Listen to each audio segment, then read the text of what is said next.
Hello guys, welcome to another video of stock market. Friends, Mangal electrical industries limited guys IPO का आज day 3 का subscription open हो रहा है। जानेंगे लाइव सब्सक्रिप्शन जीएमपी कितना चल रहा है, लिस्टिंग कितना मिलेगा, परफॉर्मेंस कैसा रहा, 2 दिन में कैसा परफॉर्मेंस रहा, आज लास्ट डे अप्लाई करने जानेंगे, क्या करना चाहिए, फाइनल डिसीजन क्या लेना चाहिए इस आईपीओ में, इन सभी पॉइंट्स को डिस्कस करेंगे। चलिए फ्रेंड्स, वीडियो स्टार्ट करते हैं। आईपीओ 20 अगस्त ओपन हुआ था, 22 अगस्त आज के दिन क्लोज किया जा रहा है। 10 रुपीज का फेस वैल्यू, 533 टू 561 रुपीज पर शेयर की प्राइस बैंड। 26 शेयर्स के lot such fresh capital IPO है जो कि 400 करोड़ का इशू किया गया, 71 लाख शेयर्स का book build IPO BSc NSC दोनों स्टॉक एक्सचेंज में लिस्टेड होने जा रही है। अलॉटमेंट डेट फाइनलाइज किया गया 25 अगस्त का। 26 अगस्त रिफंड लिस्ट किया जाएगा, शेयर्स डिबेट अकाउंट में क्रेडिट होगा। 28 अगस्त का लिस्टिंग डेट रखा गया है। रिटेल मिनिमम 1 लॉट अप्लाई कर सकते हैं, 26 शेयर्स मिलेंगे, 14,600 पे करना पड़ेगा। मैक्सिमम 13 लॉट अप्लाई कर सकते हैं, 1,90,000 पे करना पड़ेगा। Small HNI minimum 14 lot apply कर सकते हैं, 2,04,000 पे करना पड़ेगा। मैक्सिमम 68 लॉट अप्लाई कर सकते हैं, 9,92,000 रुपीज पे करना पड़ेगा। Big HNI minimum 69 lot apply कर सकते हैं, 10,06,000 रुपीज पे करना पड़ेगा। गाइज, अगर इस आईपीओ में रिटेल से 5 टाइम सब्सक्राइब होता है तो चाहे आप 1 लॉट अप्लाई करें चाहे 13 लॉट, आपको अलॉटमेंट ओनली 1 लॉट ही किया जाएगा, उससे ज्यादा आपको अलॉटमेंट बिल्कुल भी नहीं होगा।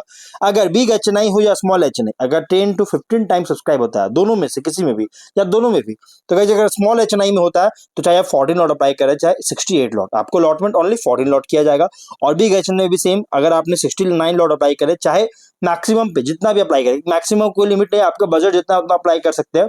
इसलिए गाइस अगर आप ये 10 to 50 टाइम सब्सक्राइब होता है बिग एचएनआई में भी, तो आपको अलॉटमेंट ओनली 69 लॉट ही किया जाएगा। इसलिए अगर आप इस आईपीओ में अप्लाई करने का सोच रहे हैं तो मैक्सिमम लॉट पे अप्लाई, सॉरी मिनिमम लॉट पे अप्लाई कीजिए, मैक्सिमम में नाम मत कीजिएगा, क्योंकि अलॉटमेंट आपको उतना ही होगा, मिनिमम लॉट पर ही अलॉटमेंट किया जाएगा। अगर ये जो सब्सक्रिप्शन डेटा है, अगर ये सब्सक्रिप्शन जो टाइम्स है, ये अगर उतना रीच कर जाता तब, अगर रिटेल में 5 time, small HNI big HNI में 10 to 15 टाइम तब। और अगर आप ज्यादा लॉट चाहते हैं तो फिर आपको डिफरेंट अकाउंट होल्डर से अप्लाई करना पड़ेगा, जैसे आपके फैमिली फ्रेंड्स रिलेटिव किसी के अकाउंट्स किसी और के अकाउंट्स आपको फिर अप्लाई करना पड़ेगा, तो आप ज्यादा लॉट आपको मिल सकता है। लेकिन गाइज मैं आपको रिकमेंड नहीं कर रहा हूँ, बल्कि ये आपके रिस्क पर होगा, आप अपने रिस्क खुद से डिसीजन लीजिएगा इसमें अप्लाई करना चाहिए या फिर नहीं। प्रोमोटर होल्डिंग है प्री इशू 100%, पोस्ट इशू 74.2% का ऑफर दिया गया। क्यूआईबी एंकर इंक्लूड नहीं करेंगे 20%, big HNI 10%, small HNI 5%, retail 35% का ऑफर दी गई है। एंकर से 120 करोड़ का फंड रेज हो चुका है। अब अगर हम बात करें इस कंपनी के प्रोमोटर का प्री इशू 100% का, पोस्ट 74.2% का है। मैं अगर हम इसके सब्सक्रिप्शन को लेकर बात करें तो कंपनी में सब्सक्रिप्शन जो देखने को मिला है डे 1 में, सॉरी 2 दिन में 14% क्यूआईबी से, बहुत ही लो सब्सक्राइब है, 2 लाख शेयर्स का ओनली और 11.2 करोड़ का। और आज क्यूआईबी अगर डे 1 में 2 दिन में सब्सक्राइब नहीं भी हुआ है ना, तो कोई शॉकिंग या सरप्राइजिंग नहीं, बल्कि क्यूआईबी हमेशा every time QIB last day में ही अप्लाई करता है। कुछ क्यूआईबी ऐसे होते हैं जो कि पहले दिन या सेकंड डे में अप्लाई कर देते हैं, बट मैक्सिमम देखा गया कि जितने भी क्यूआईबी होते हैं ना, वो लास्ट डे में ही अप्लाई करते हैं। इसलिए कोई शॉकिंग नहीं है। अब देखना है कि क्या थर्ड आज के दिन इसका अप्लाई होता है या फिर नहीं इस आईपीओ में। लेकिन अगर हम बात करें बिग एचएनआई में से 3.67 टाइम का 7 लाख शेयर्स का ऑफर था, 26 लाख शेयर्स का बीट किया, 147 करोड़ का। स्मॉल एचएनआई 5.9 टाइम का जो कि 3,56,000 शेयर्स का ऑफर था, 21 लाख शेयर्स का बीट किया, 118 करोड़ का।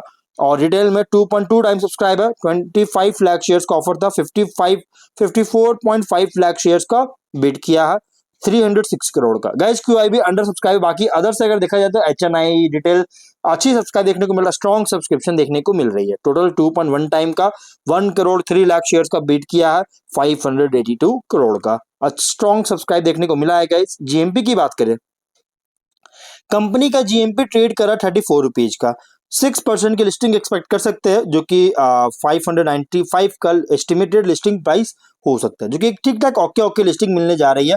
बिजनेस में मैं ज्यादा कुछ बात नहीं करूंगा क्योंकि ऑलरेडी मैंने वीडियो बना रखे है, जो कि 2008 में इनकॉर्पोरेट किया गया था। और ये कंपनी जो है ना, पावर सेक्टर में इलेक्ट्रिसिटी के डिस्ट्रीब्यूशन ट्रांसमिशन में के लिए प्रोडक्ट ट्रांसफार्मर से मैन्युफैक्चर करता है, ये यूज किया जाता है।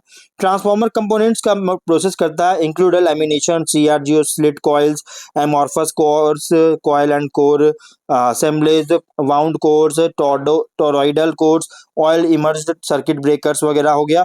प्रोडक्ट्स को मंगल इलेक्ट्रिकल खुद का ब्रांड है, इसके नाम ब्रांड से जो है प्रोडक्ट्स को मार्केटिंग और सेल करता है। स्ट्रॉन्ग रेप्यूटेशन और हाई ब्रांड रिकॉल वैल्यू के लिए इनके ब्रांड को जाना जाता है, कंसीडर किया गया है।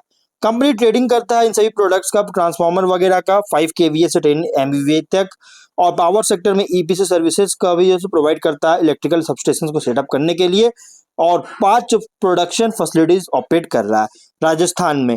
एनुअल कैपेसिटी है सीआरजीओ के लिए 16,200 एमटी का, और ट्रांसफार्मर्स के लिए 10,22,500 केवीए का, और आईसीबी के लिए 75,000 यूनिट्स, और एमॉर्फस यूनिट्स के लिए 2400 एमटी का, मतलब मिलियन टन का कैपेसिटी है। प्रोडक्ट पोर्टफोलियो में 3 प्रोडक्ट है, CRGO white coil, CRGO slit coil, CRGO core assembly. और कंपनी का स्ट्रेंथ की बात करेंगे तो प्रोमोटेड एग्जिबिट स्ट्रॉन्ग लीडरशिप और supported man experience senior management के द्वारा। कंपनी जो है सिलेक्टेड मार्केट प्लेयर्स को अप्रूव मतलब कि कुछ अप्रूवल्स अवेलेबल जो है उसका एग्जीबिशन करती है। कस्टमर्स का जो डाइवर्सिफाइड बेस है, strong backward and forward integration जो कि ऑपरेशनल एफिशिएंसी को इंश्योर करता है। प्रूवन ट्रैक रिकॉर्ड है कंसिस्टेंट ग्रोथ का। तो कंपनी मेनली जो है ना बिजनेस अच्छी खासी बिजनेस कर रहा है, लेकिन इसके कॉम्पिटिटर की बात करें तो विकास ट्रांसपोर्ट जेबी लैमिनेशन इसके कॉम्पिटिटर है। और फाइनेंशियल 23 में 358 करोड़ का रेवेन्यू, 25 करोड़ का प्रॉफिट, 24 में 452 करोड़ का रेवेन्यू, 21 करोड़ का प्रॉफिट, 25 में 551 करोड़ का रेवेन्यू, 47 करोड़ का प्रॉफिट।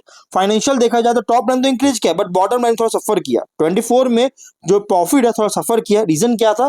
रीजन था सप्लाईज के ऊपर जो है जो कैरी वगैरह किया था इसके लिए कॉस्ट में इंक्रीज हुआ मतलब कि वृद्धि होता हुआ देखने को मिला, एस्केलेट किया गया जिसके कारण कंपनी का बॉटम लाइन जो है प्रॉफिट थोड़ा डाउन देखने को मिला, जबकि टॉप लाइन इंक्रीज किया है कॉस्ट की वजह से, एक्सपेंस कॉस्ट की वजह से।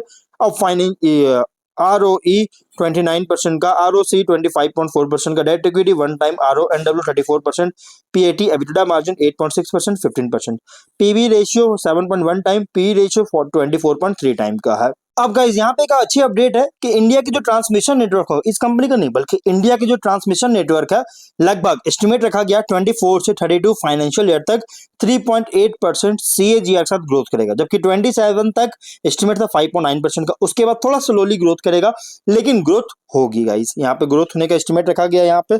और ट्रांसफार्मर कैपेसिटी की बात करेंगे तो 27 तक एस्टिमेट रखा गया 14.7% का। उसके बाद थोड़ी गिरावट आएगा और 8.5% की जो है मतलब कि CAGR साथ ग्रोथ करने का एस्टिमेट रखा गया 32 फाइनेंशियल ईयर तक।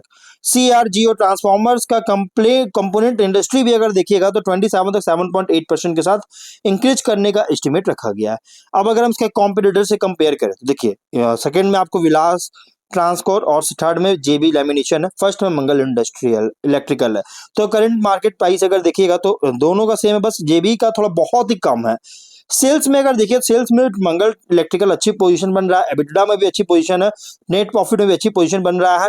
मार्केट कैप भी देखिए तो बहुत बड़ी देखने को मिल रहा है इन दोनों कंपनी से कंपेयर में। एंटरप्राइज वैल्यू भी बहुत अच्छी देखने को मिल रही है। एबिटडा मार्जिन भी कंपनी का बहुत अच्छी इंप्रूवमेंट देखने को मिला। हाँ, प्रॉफिट मार्जिन थोड़ा डाउन है विलास ट्रांसकोर से। पी रेशियो देखिएगा तो पी रेशियो भी बहुत ही कम है विलास ट्रांसकोर से, लेकिन जेबी से बहुत ज्यादा है। तो एकदम समझ सकते हैं कॉस्टली थोड़ा ज्यादा देखने को मिल रहा है सेगमेंट में, थोड़ा सा एग्रेसिव प्राइस रखा गया है। ROE की बात करें तो ROE भी बहुत बेटर है, ROC भी बेटर है, EV टू सेल्स भी जो है सो ये भी बहुत ही अच्छी देखने को मिल रहा है, इंक्रीज करता हुआ नजर आ रही है। तो ओवरऑल अगर बात करें तो कंपनी ठीक है, एक अच्छी पोजीशन बनता हुआ देखने को मिल रहा है। लेकिन प्राइस बैंड इसका सबसे बड़ी चीज क्या है? प्राइस बैंड, जो कि एक बहुत बड़ा ड्रॉबैक है, एग्रेसिव प्राइस रखा गया। इसलिए कंपनी जो है प्योर लॉन्ग टर्म कंपनी है, तो अगर आप रिस्क लेना चाहते हैं, लॉन्ग टर्म के लिए अप्लाई करना चाहते हैं रिस्क लेकर, तो आप इसमें कंसीडर कर सकते हैं, अदरवाइज आप इसको इग्नोर कर सकते हैं।